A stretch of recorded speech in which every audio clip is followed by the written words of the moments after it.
Good morning everyone, welcome back to my channel new blog. তোমরা সবাই কেমন আছো? আশা করি ভালো আছো, আর আমিও ভালো আছি। তো আজকে সোমবার আর এখন বাজে সকাল 8:45। আজকের ব্লগটা আমি এখান থেকে স্টার্ট করছি। আজকে ছেলের অঙ্ক পরীক্ষা আছে, তো এখন ওর জন্য আমি খাবার বসাবো। স্কুল যাবে, অঙ্ক পরীক্ষা আছে আজকে। কাজটা হয়ে গেছে তোমার? কাজ হয়ে গেছে। ছেলেকে খাবার দিলা? হ্যাঁ, ওকে খেতে দিলাম। এখন একটু মোবাইলটা দেখছি। এবার চা করো, যাও। হ্যাঁ, যে বসে থাকবে সেই চা করো, আর কি করো? চা খাবো, দোকান যাবো আমি। কাজের ফাঁকে একটু চা খাওয়া হয়ে গেল বরের জন্য। বললো চা করো, ভালোই হলো আমার, আমি দুধ চাটা খেতে পারলাম। তো কাজের ফাঁকে একটু চা খেলে ভালো লাগে পরের টাইমের কাজের জন্য। এখন আমি দোকানে যাচ্ছি, ছেলে স্কুল যাবে, ওর বাবা রাখতে যাবে, আমি দোকানে বসবো। পৌঁছে গেলাম দোকান, চলে এসছি। ছেলে এখন যাবে, এত রোদ হাঁটা যাচ্ছে না রাস্তায়। দোকান থেকে এখন বাড়ি আসলাম।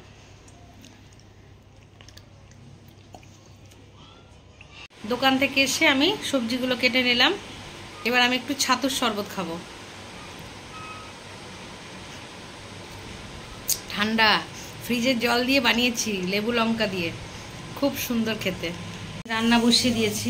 প্রথমে ভাবলাম যে স্নান করব, পুজো করব, তারপর রান্না করব, কিন্তু তারপরে ভাবলাম না, স্নান করে হবে না, আগে রান্নাটা সেরে নিই, তারপর স্নান করে পুজো করে একটু বসা যাবে। তাই জন্য রান্না বসিয়ে দিয়েছি। এখানে করলা বানাচ্ছি, করলার একটা তরকারি, পটল, করলা, আলু টালু দিয়ে একটা সর্ষে বাটা দিয়ে, আর এখানে ডাল সেদ্ধ বসিয়েছি। আজকে দুপুরের মেনুতে কি কি আছে দেখিয়ে দিই। ভাত, আলু সেদ্ধ, করলা পটল সবজি একটা সর্ষে বাটা দিয়ে, শসা, টক ডাল, আর ডিমের অমলেট।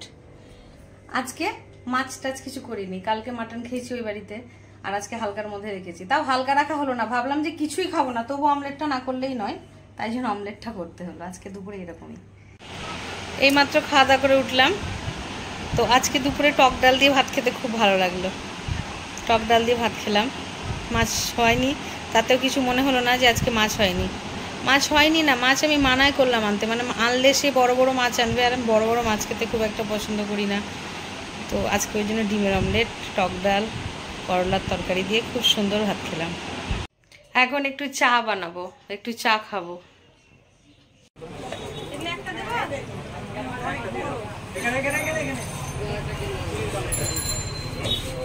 ছোট ছোট লিবে আর এটা অল্প দামে দিও, এটা কোনো কাজে না। আমরা হয়ে গেছে সব না।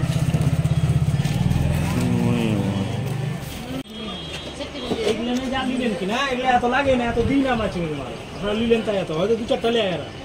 আয়না, চিরুনি, তেল, সাবান, শ্যাম্পু, সেন্ট, ক্রিম, এগুলোই বাস হয়ে গেল। এবার যদি আপনি মনে করেন আমি এগুলো ছবি নেবো, তাহলে আমি ছবি দিয়ে দেবো। এই কোপাটা দিয়ে দেবো না, এমনি ওই দিন কোন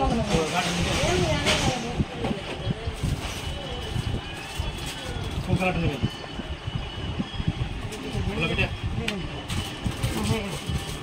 এই দুটো লেগে তখন ছুট না দেবে, বাড়ি যাবো। কোথায় ভাই আপনাদের? দাসুদা চা নিয়ে চলে এসছে, আমাকে একটু বেশি চা দেয় দাসুদা। 1 কাপ চাই শান্তি। এসছে দোকানে কাস্টমার ছিল, কাস্টমার দিলাম, এবার 1 কাপ চা দাসুদা দিয়ে গেল, এখন এটা খাচ্ছে। ঠাকুমাও চলে এসছে, এখন ঠাকুমাও চা খাচ্ছে। কোন চাটা ভালো বলেন, আমারটা না দোকানেরটা? কোন চাটা? আমারটা। এই যে আমার মস্তান বেটা চলে এসছে, সাইকেল চালাবে এখন। ওর বন্ধুটা এখনো আসেনি, ও একা একাই আছে এখন। এতক্ষণ ভিড় ছিল, এখন একটু ভিড়টা কমলো, আবার কাস্টমার আসবে যাবে, এই আসছে যাচ্ছে। বাড়ি থেকে নিয়ে আসলে? হ্যাঁ, শেষ হয়ে গেছিল। এগুলো মালগুলো আমাদের বাড়িতে স্টক ছিল, তার জন্য গিয়ে নিয়ে আসলো। আগের দিন কয়েকটা ছিল, ওগুলো বিক্রি হয়ে গেছে, আবার আজকে মালগুলো নিয়ে আসলো। এগুলো খুব বিক্রি আমাদের দোকানে, গায়ে হলুদের সেট।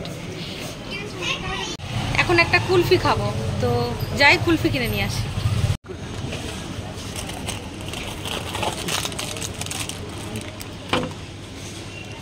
কত?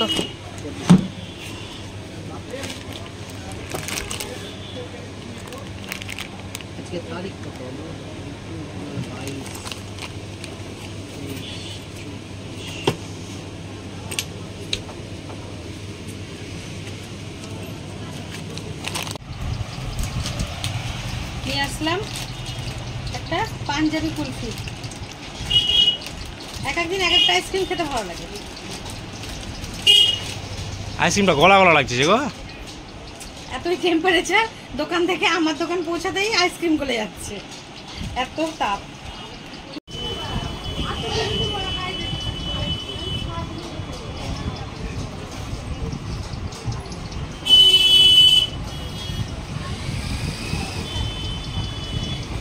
ভালো বেশ, পুরো এলাচি একটা ফ্লেভার।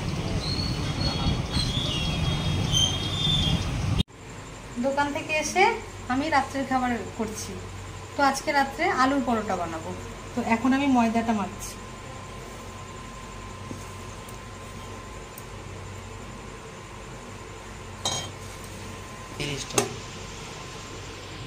তো ময়দাটা আমার এখন হয়ে গেছে, আর পুরটা আমি দুপুরে রান্নার পরে লাস্টে করে রেখেছি পুরটা, তো সেই পুরটা এখন আলুর ভিতর ভরে নেব। তো পুরটা আমি এই যে রেডি করে রেখেছি, দুপুরে রান্নার শেষে আমি এই পুরটা বানিয়ে রেখেছি, কারণ দোকান থেকে এসে পুর করে ময়দা মেখে ভরা খুব কষ্ট, তাই একটা কাজে গিয়ে রেখেছি। এখন ময়দাটা মেখে পুরটা ভরে ভাজলেই হয়ে যাবে। ময়দাটা এরকম বাটির মতো করতে হবে, তারপরে এই আলুগুলোকে এর মধ্যে ভরতে হবে। একটু বেশি করে ভরে নিলাম, কারণ মিষ্টি দিয়ে খাবো, আলাদা করে আর তরকারি নেব না।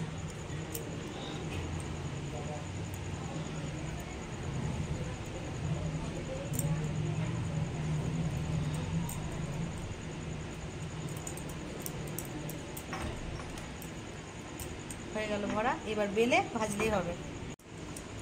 আমার সাথে সাথে এবার আমার বড় হাত লাগিয়ে দিয়েছে, দোকান থেকে এসে রাত হয়ে গেছে, তার জন্য এখন ও কাজ করতে লেগেছে আমার সাথে সাথে। আলুর পুর ও হাতে হাতে করে নিলে কাজ হবে তাড়াতাড়ি, তাড়াতাড়ি ভরতে হবে।